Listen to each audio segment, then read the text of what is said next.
So it looks like activity is kind of steady now. Maybe I'll go ahead and start announcements. If you want. Okay. Because I've got a bunch. So on all of these, again, go to WMC website for links or more information, because then I don't have to repeat that after each one. So first, if you want to become a virtual tutor for children in first, second, and third grade, the Fort Bragg Unified School District invites all adults in our community to be virtual tutors for children in grades 1 to 3 to actively help our local teachers and families use Google Meets to encourage a young child's reading skills. So again, go to the website for details about signing up. The Arena Theater and Point Arena third Thursday poetry present a third Thursday Zoom poetry reading this Thursday, the 19th at 7 o'clock. So again, go to the website. And the Mendocino Coast Writers Conference. Okay, somebody's got two things Yeah. going. It might be best if you mute until after, and then if you've got anything, any questions, then we can unmute. So the Mendocino Coast Writers Conference has created 3 seminars, a series of 3 seminars. So they've got one December 5th. All these are on Saturdays. December 5th is Save the Novel with Francesca Leah Block. The January 9th, they've got Submitting Strategies. And February 6th, Publishing with Small Presses. So again, go to the website, our website for info. You can go to their website also for info. WMC member Phil Zwirling and his colleague are working on a drama in the time of COVID-19 anthology to be published in 2022 by Flower Song Press. And they're looking for dramatic works. So short plays or performance pieces or monologues that speak to the deaths, isolation, social, political, and economic upheaval that have followed in the wake of the COVID-19 pandemic. So go to the website for that, our WMC website. Got a minute? So Mendocino Theater Company's 1 minute radio theater has a 2-minute spot broadcast bi-weekly on our local KZYX. So you can submit an original 1-minute radio play. And plays can be in Spanish or English. So again, go to our website. California Poets in the Schools, they have an online poetry workshop for youth. So professional poets from throughout California offer creative poetry writing lessons for youth and families, and the lessons are free to everyone. So it's an online workshop, and again, our website has more info. There's a link. Walala Community Writing Project has weekly writing prompts. Rhythm Running River, the first and third Sunday from 2 to 4 on KZYX. So you can listen, check out our link on our website. Writing opportunity with Van Dam State Park. So volunteers at the Little River Museum have collected pictures and historical accounts that augment the rich history of what ultimately became the park. So members of our branch of the California Writers Club have an opportunity to use these source materials to write a nonfiction book and other monographs. And again, see our website. Kelly House has a call for writers. So they say, so many stories yet to tell, and they welcome your voice. Articles are 400 to 700 words and can be paired with photos or illustrations, usually discovered in their database of over 10,000 images. So again, see our website for contact info. Congratulations to Susan Lundgren. So also on our website, we post, if you have something published, let us know. We love to recognize you. So Susan Lundgren's piece, Black Lives Do Matter, appeared in the fall 2020 issue of Persimmon Tree. So congrats. That's my cat saying hello. I already asked if everyone can mute their mic until the end of the presentation, or if we have questions. So I'm going to ask here in a minute if there's any other announcements, and if you have one, you can unmute. And then while I've got, did you have a question or announcement, Priscilla? No. Oh, okay. Catherine, I have a really quick one. Okay. For any of you who like theater, the Mendocino Theater, this is a shirt that says The Long Intermission. They're doing a really good, it's going to be exciting, I think, a Zoom show next Saturday, the 21st. They want, obviously, donators, but if you enjoy it, there's a 2-for-1 offer right now that a donor has told us they'll match every donation up to $5,000 right now. So I think the show will be fun. We did our board blurb this afternoon, so that's why I have this shirt on. So, And you can get 21st, this, just go to the MTC website and you'll see the links and get more info. and you can get the shirt too, right? And you can order the shirt too. They want you to get a Tony Razor too. I forget. I think they're not cheap, but they support the theater. Great, thanks. And then while I have everyone's attention, just a reminder, this is our last meeting for 2020. So we always take a little holiday hiatus over December. So we'll see you again after this meeting. It's going to be in January, 3rd Sunday in January, while we're still during COVID, 3 o'clock. And then it'll be the first half of the anthology readings. So without further ado, I want to introduce our speaker today. So it's my pleasure to introduce Sharon Bowers. She writes under the name of Erin Lee Bow. I hope I said that right, Sharon. Yes. Okay. And Erin Lee Bow is an artist, writer, designer of 3 graphic novels. They're wonderful. I should have had one right here ready to present, but it just now occurred to me.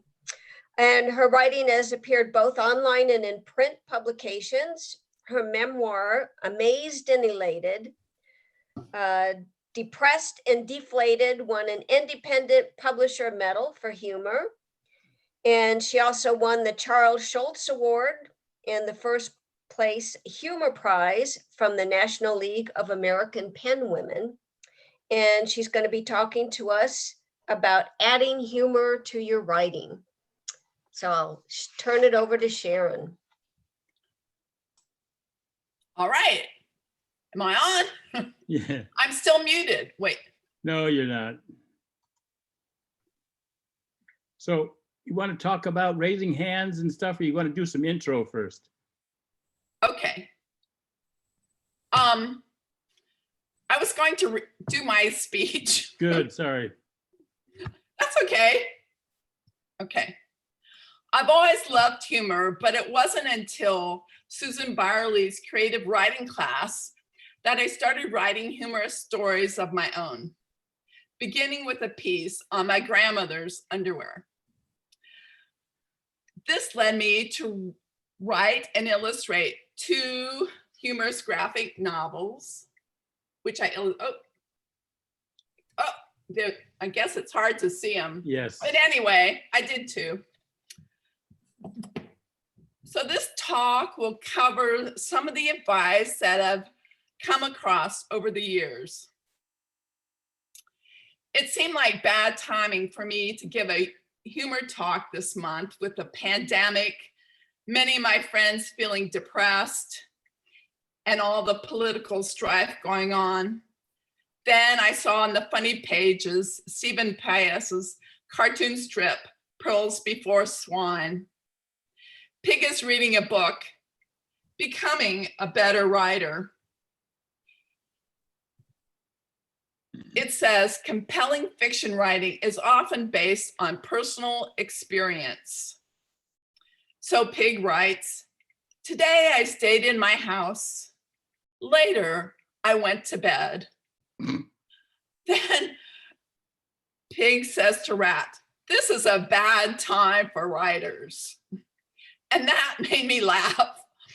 So, what is humor good for? First, let's go over the health benefits. This article was recently in the New York Times. Laughter may be effective medicine for these trying times. Some enlightened doctors, nurses, and therapists have prescribed for helping us get through this seemingly never-ending pandemic. Try a little laughter.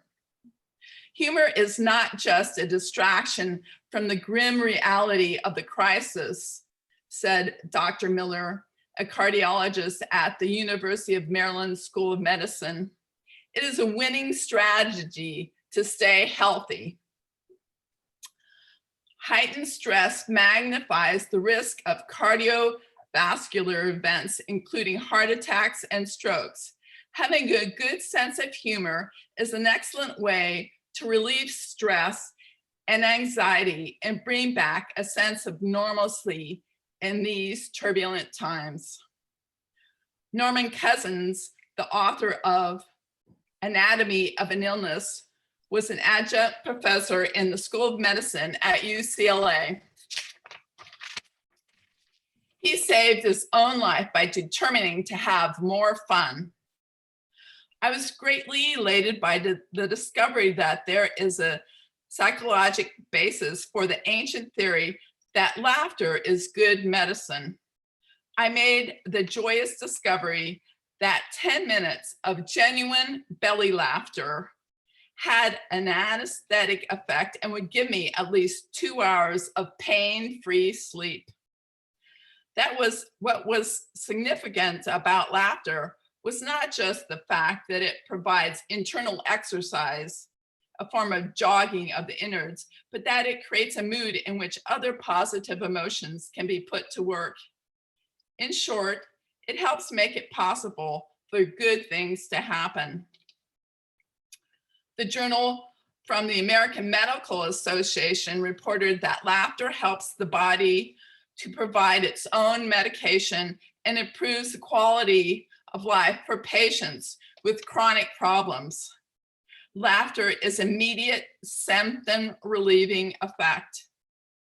Dr. William Fry of the Department of Psychiatry at Stanford Medical School likens laughter to a form of physical exercise. It causes huffing and puffing, speeds up the heart rate, raises blood pressure, increases oxygen consumption, gives the muscles of the face and stomach a workout, and relaxes muscles not involved in laughing. 20 seconds of laughter can double the heart rate for 3 to 5 minutes.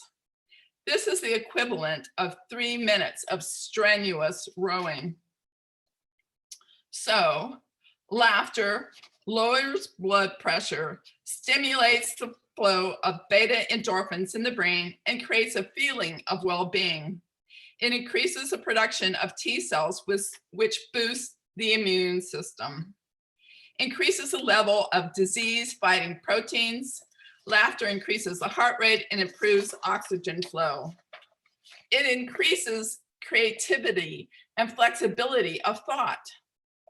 Laughter minimizes stress and raises self-esteem. When we laugh, it stimulates the flow of beta endorphins in the brain and creates a feeling of well-being. Humor also helps discharge aggression. Freud said, every joke has 3 participants: the teller, the listener, and the victim. In his 1905 book, Wit and Its Relation to the Unconscious, he explains how jokes help us deal with anxiety, fear, and anger. So let's get to the writing part. E.B. White said, humor is like a frog. You can dissect it, but it tends to die on you. Don't let that warning scare you. Analyzing the reasons certain events make us laugh can help our writing.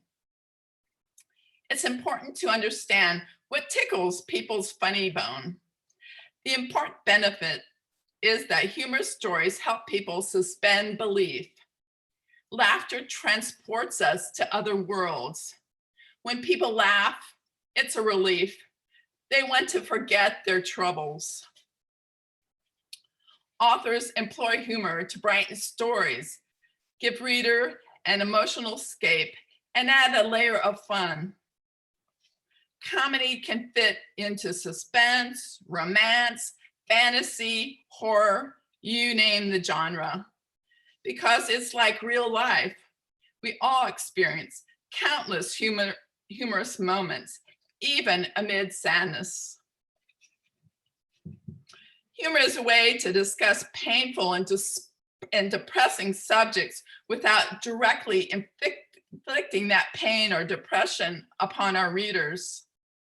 Shakespeare understood that life is funny at least as often as it is tragic, and used it in his plays, both comic and tragic.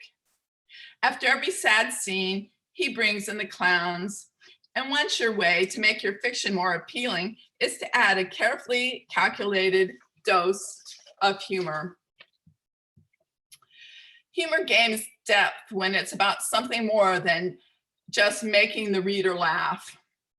Serious thought goes down a lot more readily if it's coated with a little laughter. Humor observes, analyzes, and comments on the human condition, which can sometimes be a pretty scary thing to face head on. Humor helps us cope with some of life's harsher realities. Humor is what happens when we're told the truth quicker and more directly than we're used to. The line between an uncomfortable truth and a good belly laugh is remarkably thin. There are those occasions when even the most serious subjects seem to demand a comic presentation. In some cases, humor is perhaps the only way to really get at them. Humor is what helped Frank McCourt and his siblings throughout their dismal early years. Steve Allen believed that funny is a matter of personal opinion. He said, comedy is about tragedy. The subject matter of most jokes, sketches, and funny films and plays is quite serious. What this suggests is that profound importance of humor. Comedy is in some way about tragedy. One of its functions is to alleviate the pain we would constantly be suffering were we to concentrate on the tragedy. Humor is a social lubricant that helps us get over some of the bad spots. Tragedy plus time can equal comedy. He wrote this poem. She stood on the bridge at midnight, disturbing my sweet repose. For she was a young mosquito, and the bridge was the bridge of my nose. That was funny. Anyway, okay. Dying is easy. Comedy is hard. Irma Bombeck once wrote, anyone can bring out your tears. That's a piece of cake. It's 20 times. No, make that 50 times easier to make people cry rather than laugh. Put down humor is acceptable when the joke is in the cleverness of the response. Though people have a harder time liking you if you're picking on someone. Self-deprecating humorous stories have a much greater chance of publication. Tell the story on yourself. Don't make yourself the smart aleck. Writing comedy is hard because funny is subjective. Tragedy is pretty universal, but comedy is all over the place. It's hard to teach anybody to write when the vast teeming masses of readers don't agree on what's funny.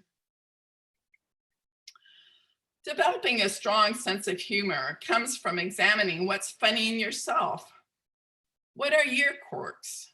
Your own habits, biases, and outlooks are a great source of material. What irritates you about others? Exaggerate their shortcomings. What are the misfortunes in your life? Notice the tricks and that fate has played upon you. None of us are perfect. Our flaws make us laughable. Humor is many times a painful, honest comment about ourselves individually and as a species.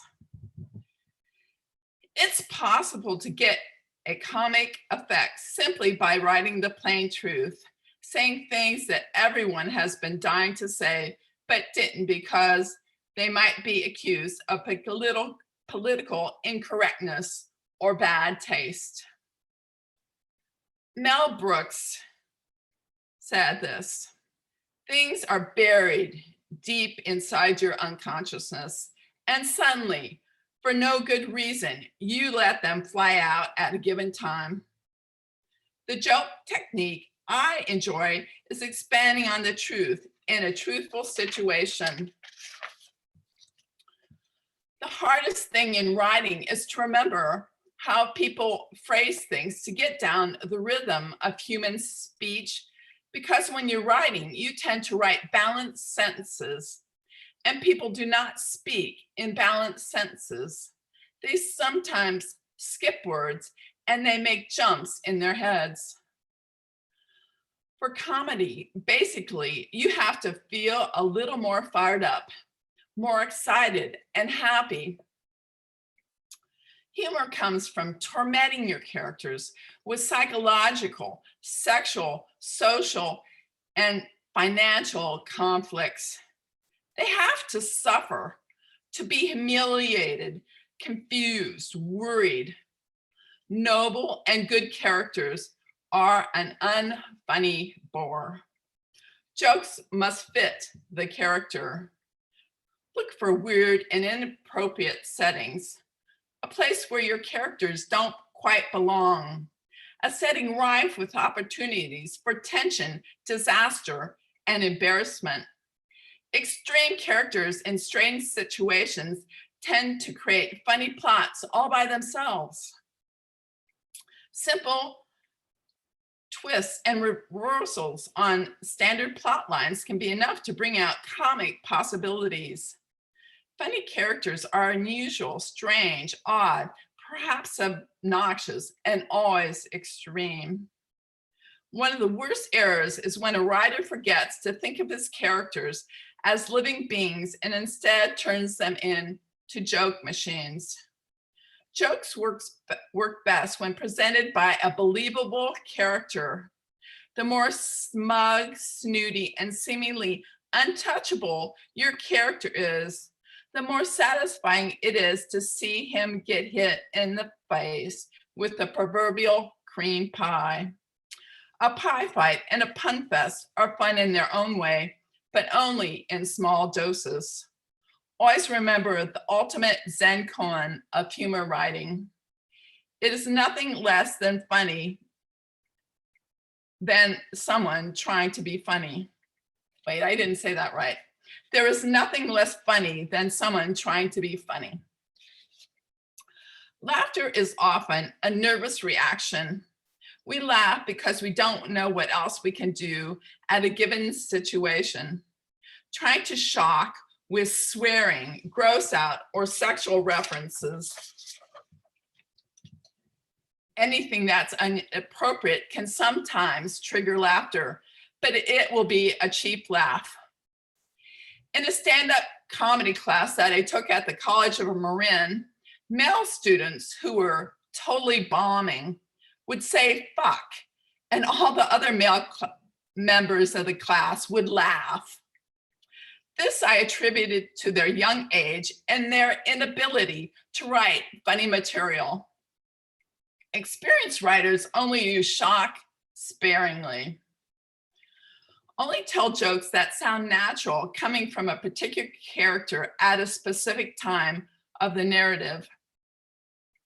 Topical humor can quickly become tomorrow's in-joke that only humor buffs will appreciate. If you want your work to retain its comic appeal over time, keep topical humor and satire to a minimum.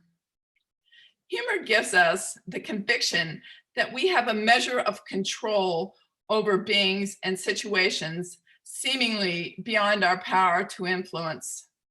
Authority figures know this, which is the reason dictators whose rule relies on "because I said so" are the ones who most fear laughter. Humor has to be honest. The most comic writers make us smile and laugh, maybe see something that is true about ourselves and the silly world we inhabit. That is the power of humor in the service of truth. Sensational jokes in the wrong story can throw everything else off and ruin the rhythm and flow. What you need is not necessarily a lot of jokes, but the right jokes in the right place. Writers shape fact and edit the truth to save the punchline for last. If you don't laugh, nobody else will. In order to write comedy that makes other people laugh, you must be in close touch with your own comedy instincts. If you laugh at your writing, there's a good chance readers might too. Neil Simon's basic comedy construction was either get people, forces of opposite desires, opposite personalities, opposite characters, and put them in contact with each other, in contrast with each other, and let the sparks fly, like in his hit play, The Odd Couple. Carl Reiner said, "The best jokes arise from natural conversation, realities that veer off from the unexpected." One sec. The absolute truth is the thing that makes people laugh. Most people do not say exactly what they feel because society demands that a certain amount of politeness exists. But the comedian says exactly what she feels. It has been said, and it is probably true, that a certain amount of suffering is necessary to have a comic mind. An unhappy childhood makes you go into fantasy very early in life. Comedy writers thrash out at society, make fun of society, and say terrible things. They don't pick on poor people, they go after kings. A comedy writer must be an observer, one who recognizes everything around him. He knows the size of things, sees the shape of things, the smell of things, how people react, why they react. There are reliable humor techniques such as the classic comedy creed that 3 is the funniest number. Think of the vintage setup: a priest, a rabbi, and a vicar walk into a bar. So these are my final insights. As an artist, I learned that if I want to draw a happy face, I needed to smile. The same applies to writing. The expressions on your face reflect in your work. So cry when you're writing tragedy, but smile when you're writing something humorous. Keep your office full of joyful pictures, funny books, and music that lifts your spirits. It is easier to be funny when you feel happy. The internet lists funniest movies to watch, and I like to read the books from the Thurber Prize for American Humor, named after the humorist James Thurber, which recognizes outstanding humor writing each year.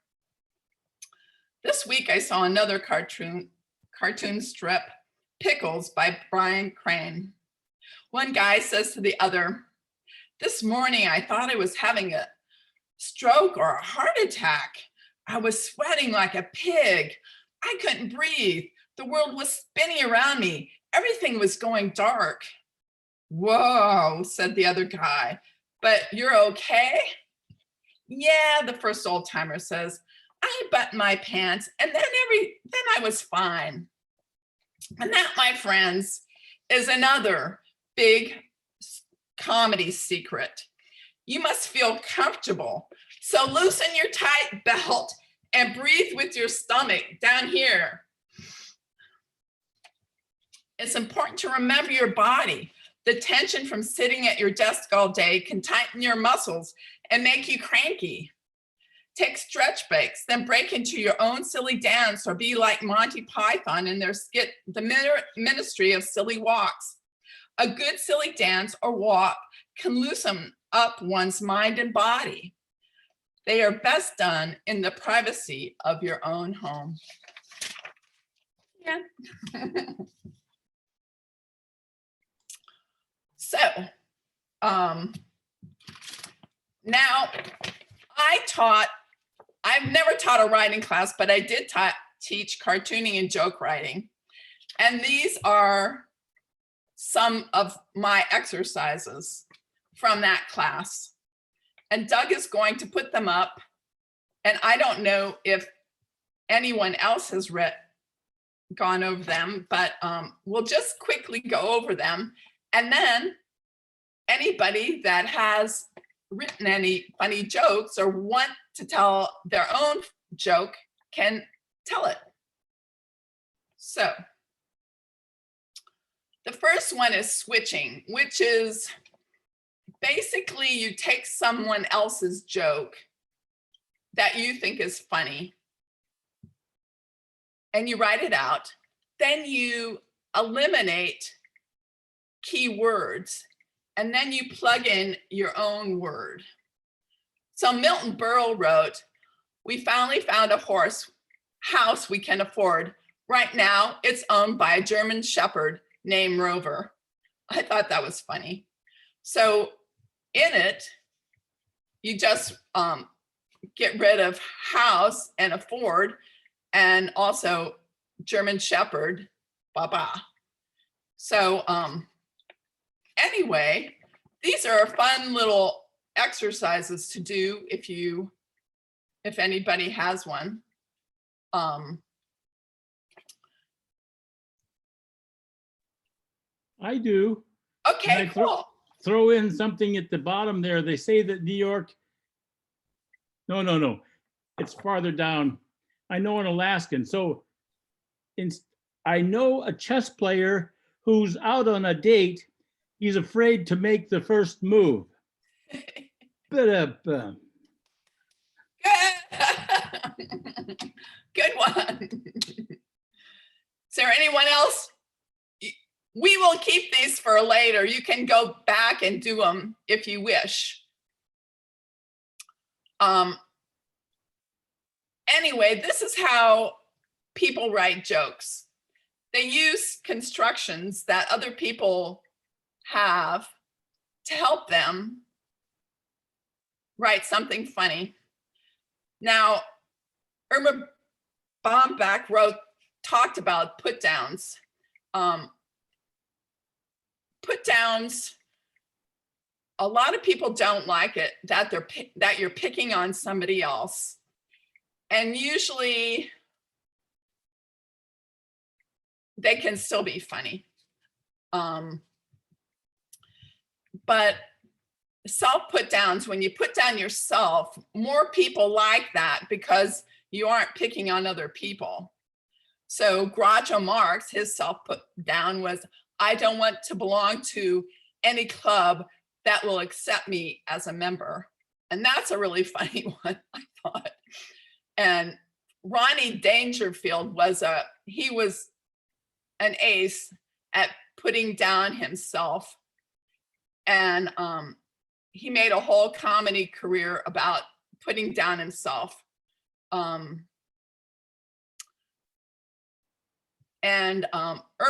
Bombeck believed that you have a harder time getting something published if you're making fun of other people. So cliche jokes, you use the cliche as the basis of your joke, but you twist it or turn it to make it funny. So Mae West, she's the kind of girl who climbed the ladder of success wrong by wrong. Or he doesn't have an enemy in the world, they're all dead. So, and here's the substitution joke. You reverse the order. A hair in his head is worth two in the brush. That can be really stupid. Milton Berle has 2 thick books of jokes that he wrote on all these subjects. Now, he stole people's jokes all the time. And so he had these giant collections of jokes. But if you're really into joke writing, they are interesting because you can look up a subject like writers, history, whatever, women, men, and he has jokes. And you can take those jokes and just flip them around, and maybe if you're giving a talk, you could put somebody else's name in. But there's a lot of joke books like that. So anyway, anybody have a put down joke or a cliche joke that they want to share? No? Oh, well. That's okay. Okay. Exaggeration is a really good one. In fact, it's when you increase to an abnormal degree some trait of a person. And so comedy is the art of making people laugh without making them puke. I thought that was funny. Or Milton Berle, it was so cold the other day, I sneezed once and broke my Kleenex. So it's so smoggy in Los Angeles, when you eat a donut, you can almost taste the hole. So anyway, and so understatement is sort of the opposite. When something is bad, a terrible situation, and the person says something understating what is happening. So usually this works best if something bad has happened, or in a cartoon strip, like something terrible can be happening, like burning a fire. And that's one I wrote. So they watched their house burn down. Hope no one wanted seconds on my fruitcake. And the kin speaks, darn, I didn't get to finish my Brussels sprouts. Those stupid jokes, but I wrote those anyway. Anyway, then we can go down to misunderstandings. And this is used in comedy all the time. When people don't follow what the other person's saying. That happens a lot in comedies, and people don't know what's happening. So then a lot of times the reader knows what's happening, but the characters don't have a clue. And so you can see that one. And then substitution jokes. So I'm free of all prejudice. I hate everyone equally. That was funny. And Richard Lewis, he's a comedian that I think is really funny. He says, I love you, but just don't call me any time this year. I thought that was funny. He is very funny. Okay, then non-standard meanings or word puns. So the classic one was Henny Youngman, take my wife, please. Now, I never thought that was so funny, but it is supposedly the classic example of non-standard word meaning or word plays or puns. But then Groucho Marx, then one morning I shot an elephant in my pajamas. How he got in my pajamas, I'll never know. Here's one that I really like, Mae West. I used to be Snow White, but I drifted. She was really funny. She wrote all of these movies and she was super funny, and she got, at the end, they censored her greatly. So they sort of really stifled her, but she was a comic genius. Anyway, there's a lot of comic geniuses to explore. So there's a joke. You have a joke? Doug? Well, but she has to unmute herself. I did, I unmuted. This Okay, isn't my okay. original joke, and I'm doing it from memory, so it's not exact. But it's a Mae West one I always really loved. She goes, she's pretending to be a teacher in My Little Chickadee, and she goes Oh, yeah. to the blackboard, she goes, he is a good boy. She is a good girl. What is this? Propaganda? That's good. She was so funny. So, I thought this was a funny one by Rodney Dangerfield. My family was so poor that for my birthday, my mother showed me a picture of a cake. I thought that was really funny. It's really dark humor. What? Nancy Wallace had her hand up. Nancy Wallace Nelson.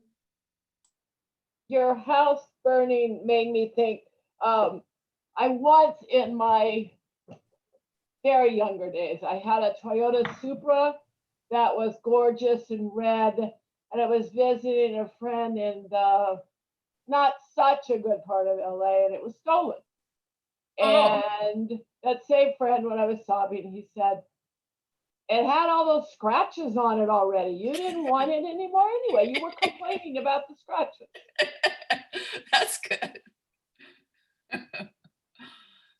That's always good when they're from life. Anyone else have a zinger?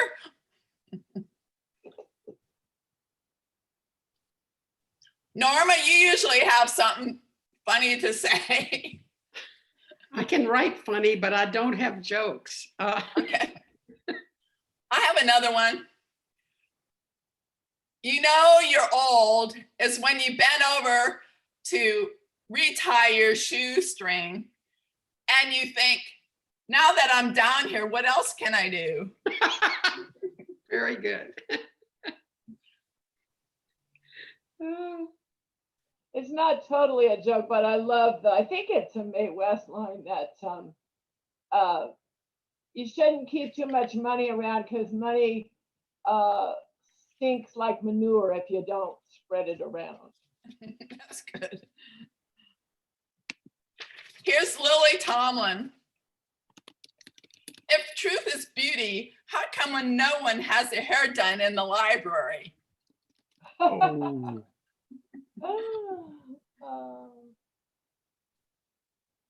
W.C. Field says, I have trouble remembering names, but I always forget a face. I thought that was fun. how about a blonde joke? Okay.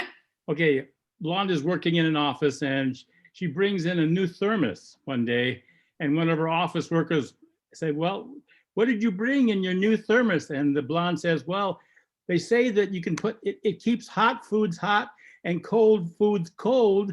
So I brought soup and a popsicle. The blondes will appreciate that one a lot. Yeah, well, anyway. Anyone else? How about, I'm okay, probably gonna mess it up, but what's the prayer of Al-Anon? Forget the things, know the difference between Yeah. things. And I will probably mess it up, but it's a really cute line about let me get old and as I lose my sight, be able to recognize the people I want to talk to and not be able to see the ones I don't want to see. And God help me to know the difference. That's good. Okay, I've got one. Great.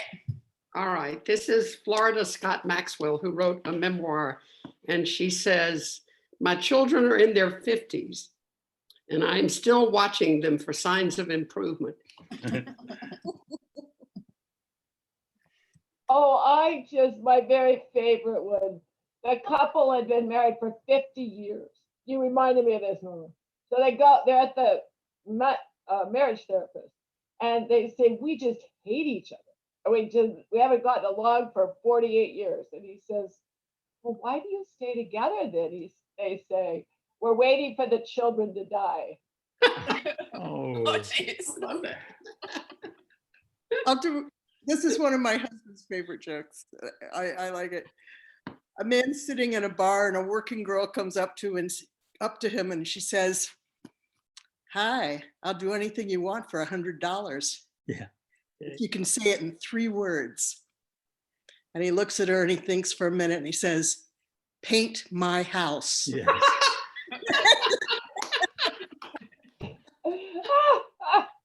That's a good one. I have a joke. All right, great. It's a rabbi and a priest talking to each other. And the priest says to the rabbi, have you ever eaten ham? Because he knows that Jewish people are not supposed to eat pork products. And the rabbi says, yes, when I was younger, I did have a bite of ham. And the rabbi says to the priest, have you ever had a woman? Because he knows that priests are supposed to be celibate. And the priest says, yes, when I was younger, I did have a woman. And the rabbi says, better than the ham, right? Oh, I love it. That's good. I'll do one. I'll mute myself after that.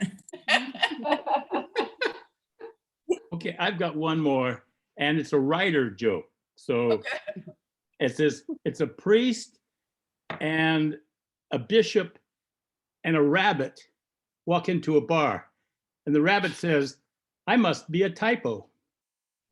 Good one. Yeah, well, Linda Hartman, did you have your hand up? Sure, I'll go. So 2 psychiatrists are walking in opposite directions down the street, and you're on mute. You're muted. I'm sorry, 2 psychiatrists are walking down the street, and they look at each other and recognize each other, and they say, one says to the other, well, you're fine, how am I? Oh, You're what? I didn't hear you. I'm sorry. I have a soft voice. I'll try it again. 2 psychiatrists are walking down the street in opposite directions, and they recognize each other. And one says to the other, well, you're fine. How am I? Oh, Yeah, I like that. I have one. Okay. Tansy. This is just the kind of joke that I have with grandchildren.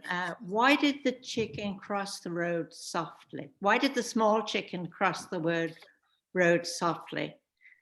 And the answer to that is because It was only little and it couldn't walk hardly. Oh, Oh, That's just a play on words.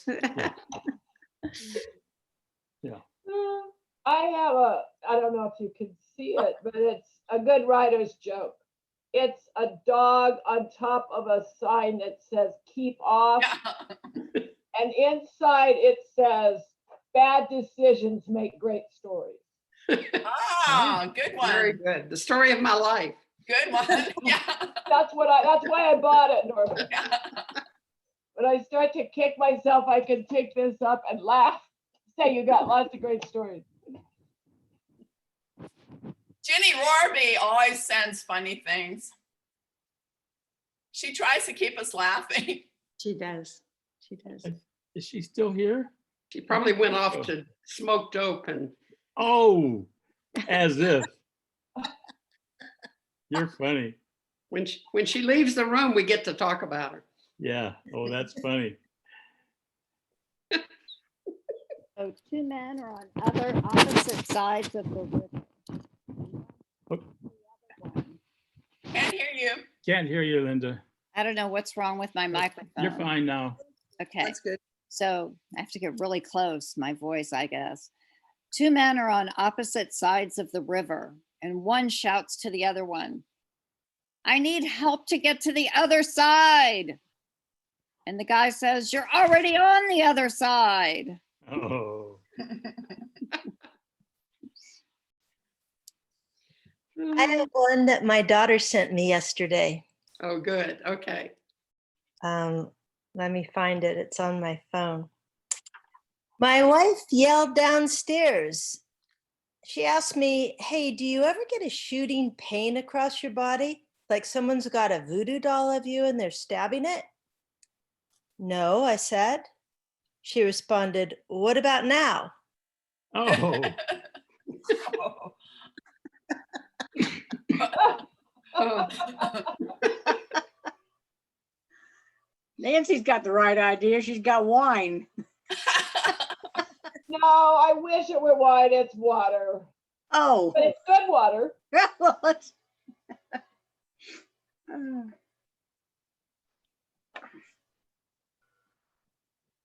Well, that might be it. Any questions for Sharon? great research, Sharon. That was Yeah. really fun. That was Very really good. great. Thank you, Sharon. That was Really, terrific. really great. yeah. Yeah, Now, thank you. Catherine thought this was obnoxious, but I'll just do the obnoxious sound that makes everybody laugh.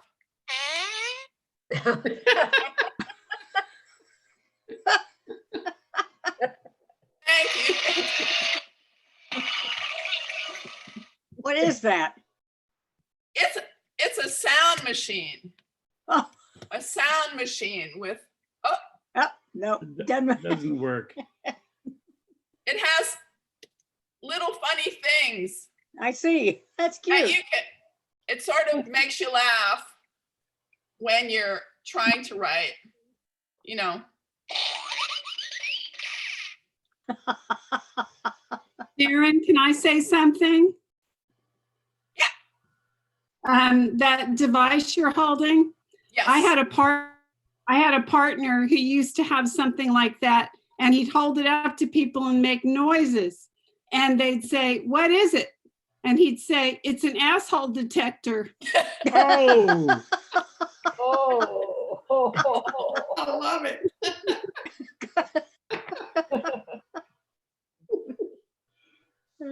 on that note. On that note, yes. Okay, so I guess we'll see everybody in January 2021, third Sunday in January. And don't Happy miss it. happy holidays, as happy as they can be. Yeah, Yeah. exactly. Enjoy those big, Stay big safe. That gatherings. was Yes. really fun. I appreciate Happy it. lonely holidays. Yeah. Bye. Thanks, Bye. Dawn. Thank you so Thank you. much. Sharon. Yeah. Thanks. Thank you.